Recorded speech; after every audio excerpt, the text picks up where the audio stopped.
Rais wa Marekani Donald Trump ametoa onyo kali kwa utawala wa Tehran, akidai kuwa meli za kivita za Marekani sasa zinawekewa silaha nzito na za kisasa zaidi ili kujiandaa kwa mashambulizi dhidi ya Iran. Trump amebainisha kuwa hatua hiyo inakuja wakati mazungumzo yanayoendelea nchini Pakistan yakiwa katika hali ya kusuasua, akisisitiza kuwa ikiwa diplomasia itafeli, Marekani iko tayari kutumia silaha bora zaidi kuliko zilizowahi kutumika hapo awali. Kupitia mtandao wake wa Truth Social, Trump amedokeza kile alichokiita reset yenye nguvu zaidi duniani, hatua inayotajwa na wachambuzi kama shinikizo la mwisho la kijeshi ili kuilazimisha Iran kukubaliana na masharti ya Washington katika meza ya mazungumzo.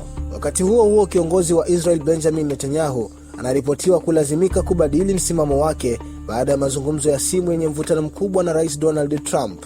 Inaarifiwa kuwa Netanyahu alihofia kuwa iwapo asingeonyesha utayari wa mazungumzo ya amani na Lebanon, Trump angechukua hatua ya upande mmoja kutangaza usitishaji wa mapigano kati ya Israel na kundi la Hezbollah.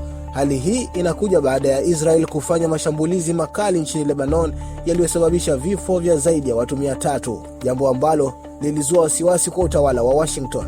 Ingawa Netanyahu amekubali kuanza mazungumzo ya moja kwa moja na Lebanon, amesisitiza kuwa operesheni dhidi ya kundi la Hezbollah zitaendelea, ingawa kumekuwa na utulivu wa mashambulizi katika mji wa Beirut kwa saa 24 zilizopita. Al-Bashir TV, dunia na Afrika kwa lugha yetu.